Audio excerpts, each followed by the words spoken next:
Pues, trayéndote una cápsula más de la palabra de Dios, vamos con la cápsula número 207 y vamos a hablar de nuestro Señor Jesucristo.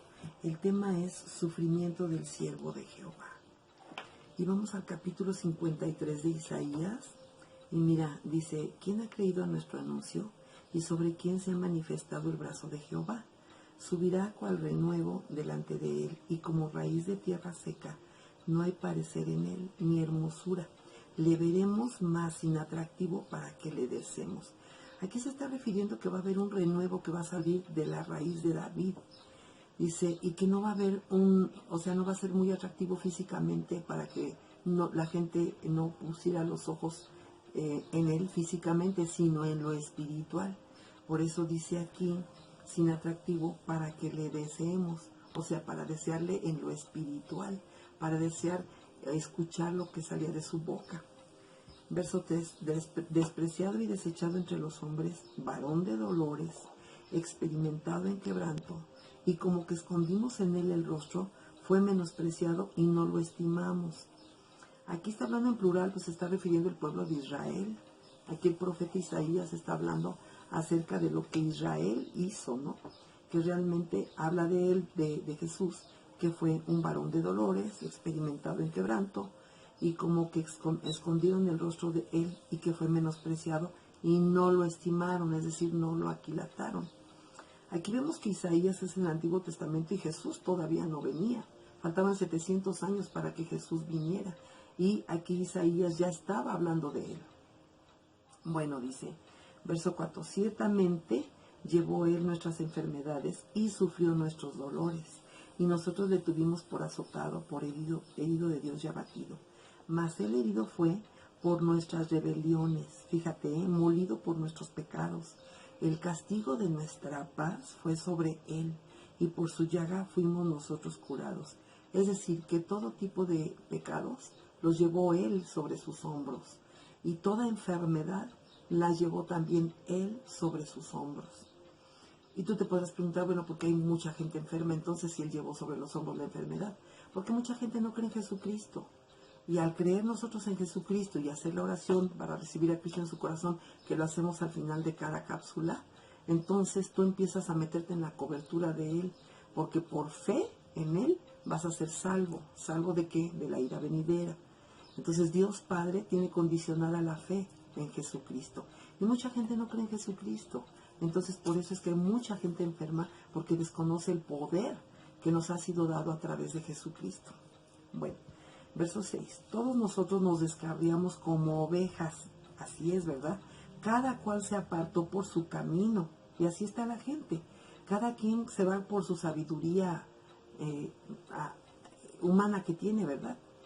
Entonces dice aquí, mas Jehová cargó en él el pecado de todos nosotros. Aquí nos está diciendo que él llevó todos los pecados otra vez, todos los que hayas cometido, ¿no?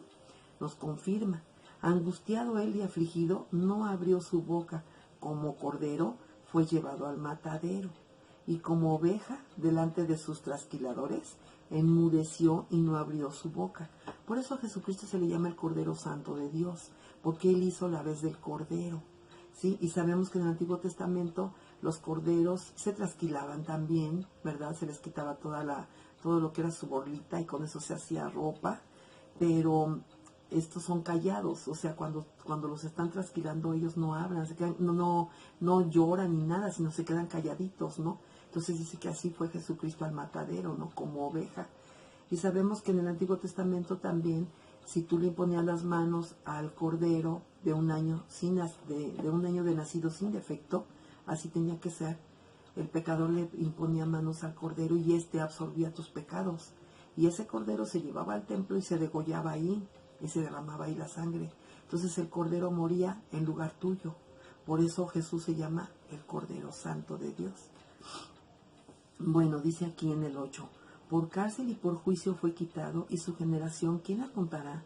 Porque fue cortado de la tierra de los vivientes, y por la rebelión de mi pueblo fue herido. Y se puso con los impíos su sepultura, mas con los ricos fue en su muerte, aunque nunca hizo maldad, ni hubo engaño en su boca. Se dan cuenta que él era perfecto, pues venía de Dios, ¿verdad? Él era Dios, 100% Dios y 100% hombre.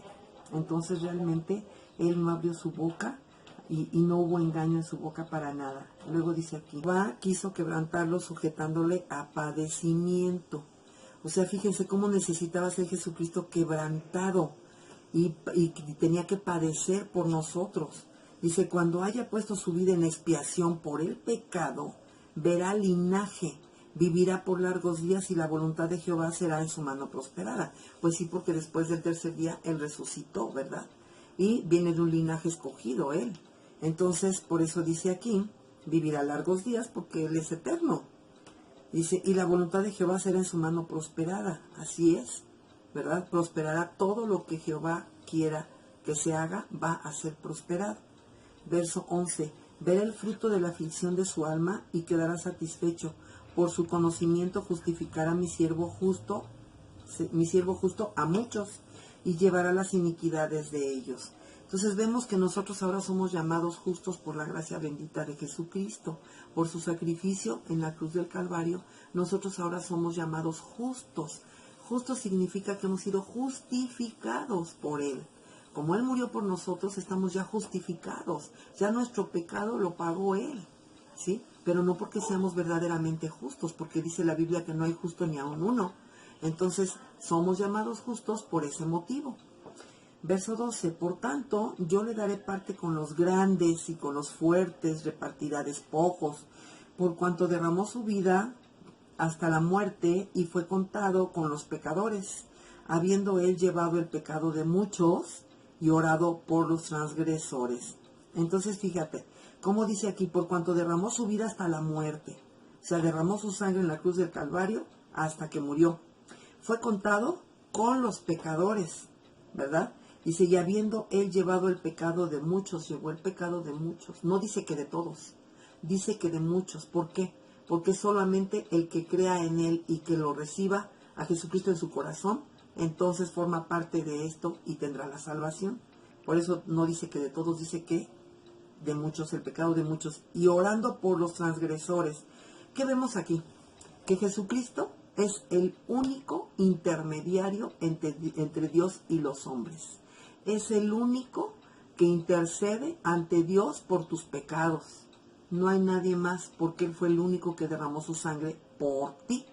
Luego entonces el Padre Jehová le da honra aceptando sus oraciones y sus intercesiones por aquellos por los que Él murió. Esto es muy bonito realmente. Bueno, aquí vamos al Evangelio de Juan, al capítulo 1, y les voy a leer del 10 al 13. Dice, en el mundo estaba y el mundo por él fue hecho. O sea, fíjate, Jehová creó el mundo por él, pero el mundo no le conoció, o sea que si no tuvo intimidad con él.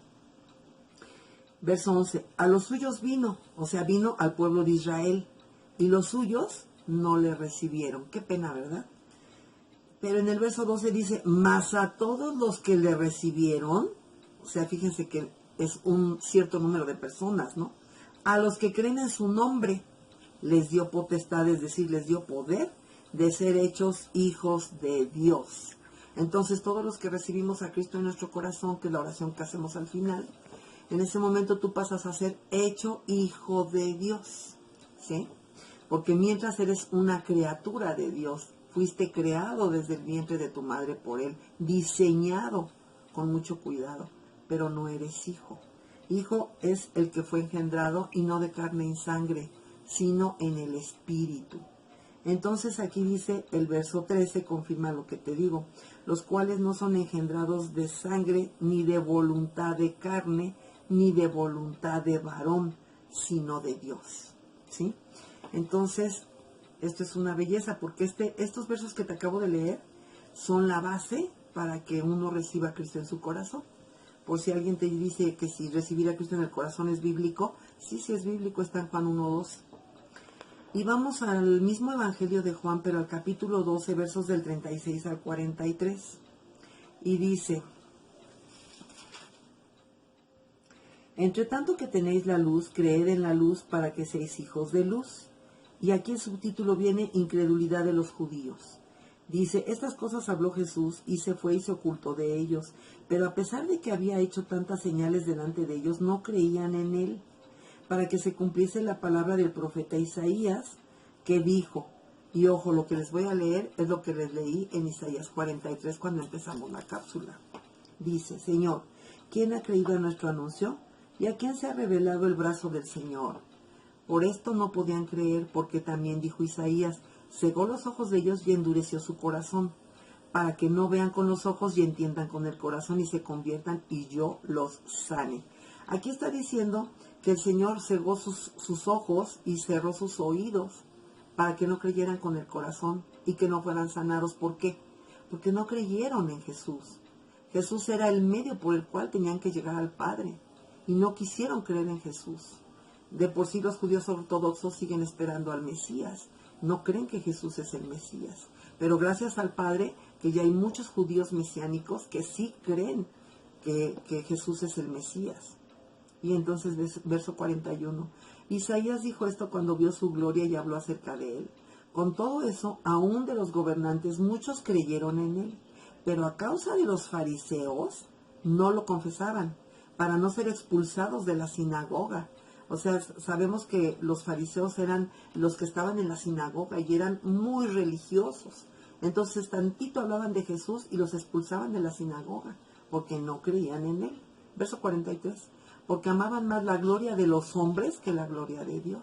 Qué triste, ¿verdad? Pero así es. Terminamos esta capsulita y bueno, espero que te haya tocado el corazón todo esto acerca de nuestro Señor Jesucristo. Y vamos a hacer la oración para que tú lo recibas si es que no lo has recibido. Es una oración, te repito, que se hace una sola vez.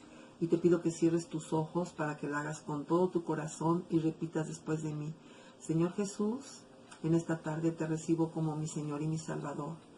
Reconozco que diste tu vida por mí en la cruz del Calvario, que derramaste tu sangre por el perdón de mis pecados. Te pido que sigas siendo la luz en mi camino. Declaro que rompo con toda maldición generacional de cualquier índole que me esté alcanzando. Y declaro que rompo con todo pacto hecho con el enemigo, consciente o inconscientemente. En el nombre de Jesús te doy gracias. Amén. Y ahora te voy a bendecir con la bendición sacerdotal. Jehová te bendiga y te guarde. Jehová haga resplandecer su rostro sobre ti y tenga de ti misericordia. Jehová alce sobre ti su rostro y ponga en ti paz. Y pondrán mi nombre sobre los hijos de Israel, y yo los bendeciré. Amén y shalom.